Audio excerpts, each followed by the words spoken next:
Okay, welcome back everybody. Day-Glo Buffalo here. We're playing Maniac Mansion Deluxe.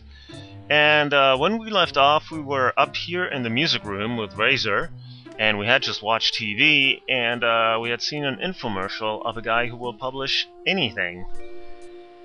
So, anyway, I think that's all for now for the music room. One thing I might want to mention is that it's been a fairly long while since I played this game, so I don't remember everything perfectly. So if I do things out of order, or I do things that are unnecessary, or I do things in non-optimal ways, it is because I don't remember everything, and so I'm just, you know, kind of trying to go in a direction and well, to get to the end, of course. But I don't have this Let's Play planned out. I don't have a set path to the end. So some of it might not make sense or might not be ideal, but oh well, you'll just have to bear with me. So we're done with the music room, and let's move on. So past the portrait of Edna, and there's a plaque on the door that we haven't looked at. That apparently Razor doesn't want to read. Ooh, we have a statue here. Maybe there's a plaque somewhere. Yes, there is a plaque on the statue. It's right around the front. Si trouve, envoyez-le au Louvre. Posté. Okay.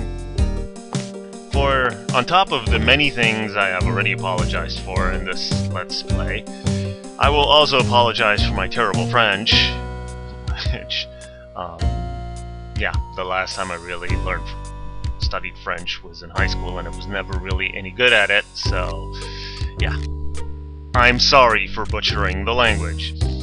But as far as I can tell, what it said is, if found, please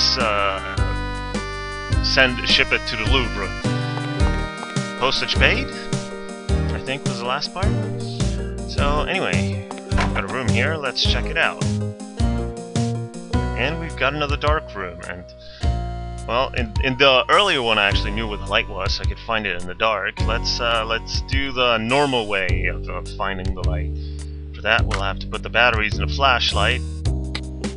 Here's the flashlight, and now we have a cone of light where we can actually see what's here, and here's the lamp. So we'll turn on the lamp, and then we can turn off the flashlight. Perfect. And here we are in, I don't know, so it looks kind of like a nurse's office, which makes sense since, well, Dr. Fred is a doctor, Edna's a nurse, so it would make sense for them to have an office like this. There's also diplomas on the wall. This is a Melamed diploma. Presented to Dr. Fred. Melamed, you know, must, as far as I remember, it's one of the top med schools in the world, that one, so that's some serious education right there. And Docs R Us diploma. Degree for mummifying and bandaging. Okay, those are skills that certainly are in high demand nowadays. So, we can tell that Dr. Fred is just rolling in the dough. Let's see, what's in the desk? Oh, not use desk, but open desk. And what's in there? A manuscript. Well, of course, we're going to look at it. It looks like someone's memoir. But the writing is terrible. It's written by Meteor? How strange. Indeed. How would a Meteor write a memoir? Like, lacking opposable thumbs and all of that. We have a blackboard here. Looks like formulas. Describing the structure of a meteor. That's strange.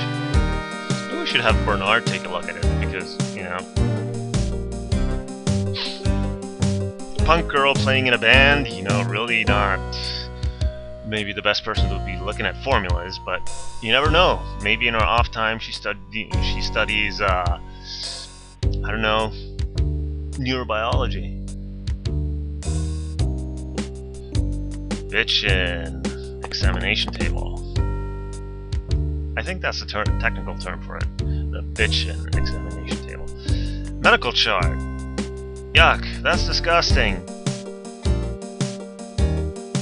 And a real skeleton, which she also finds bitchin'. Let's see if we can get some meds. Must require a special key. Wow, they actually do lock up their meds in this house. Another portrait of Dr. Fred. Let's see what's in here. Oops. Wow, an arcade! Check it out. We've got Video Fever, Disco Crazy, Alien Slime, Die Enemy Die, Meteor Mess, and Kill Thrill. But they all seem to be off.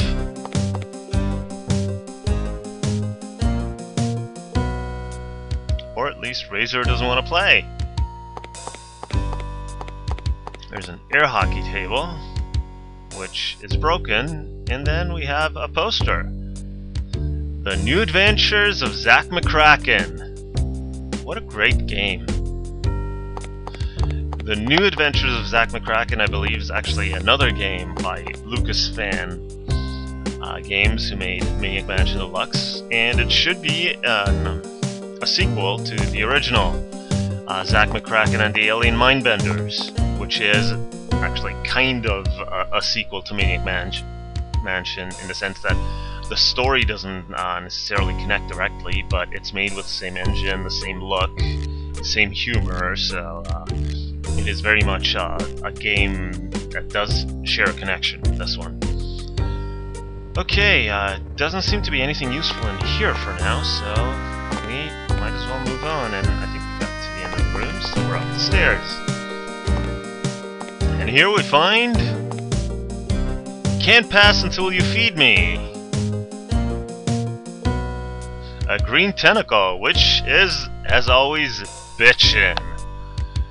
And it wants to be fed. Well, luckily, we have some tentacle chow on us, so we might as well give it to the tentacle. Thanks! More food! Apparently, it's still hungry. Let's see. We can give him the wax fruit. Wow! My favorite! That's what I wanted! Now I'm thirsty. I think we can help with that. We've got fruit drinks. Thanks! And now he lets us pass. But before we pass, might as well check out the room here, which again is dark. So we'll use our trusty flashlight. And we see that it's got a light right here, a red light, because it's a room for developing photographs. For any of you who might not remember the days before digital photography, this is actually how pictures got developed back in the dark ages. You didn't just put them on your computer and print them out, you actually had to put a piece of photographic paper on the table here, put the negative in the enlarger, and expose the photographic paper, and then put it through a couple of baths of developing fluids that would then actually have the picture show up on the photographic paper. And so, yeah, this is how things used to get done.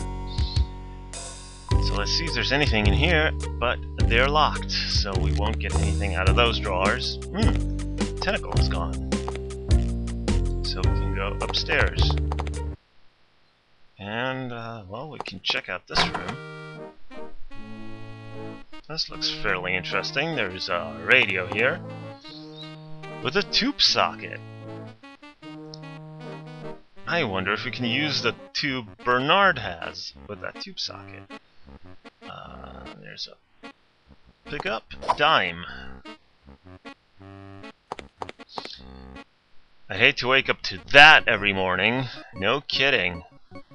A picture of Nurse Edna. And we've got a wanted poster. Wanted for terrible acts of violence. One murderous purple slimy meteor. If found, call 1138. Wait a second, wasn't that the number from THX 1138? Like George Lucas's first movie? I could be wrong, I could be losing my entire nerd cred here, but I think it's the right number. So, well, why not bring up Bernard and try to use that radio? Since we already have the tube. Because we saw in the beginning, in that cutscene, that a meteor landed near the house. We also heard Weird Ed mentioning it. So maybe we can call that number and get the meteor arrested. Let's see.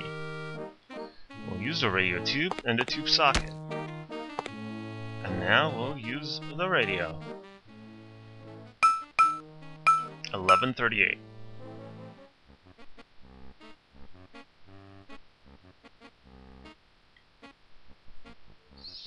This is the Meteor Police. Uh-huh. You found the murderous purple meteor. I'll be there in 5 minutes. Oh, make sure the lab is unlocked.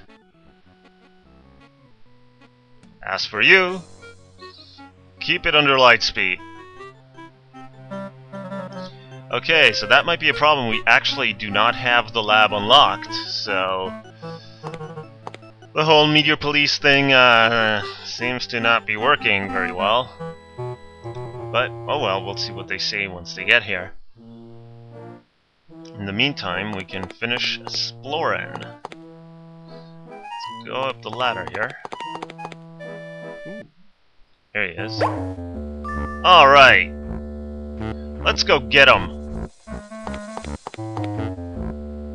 How am I supposed to get in there? Oh well, maybe next time. Well, that surely didn't work out too well. So, actually now having called the Meteor Police, I guess why not stop here, and I'll see you in the next part. So until then, have a good one.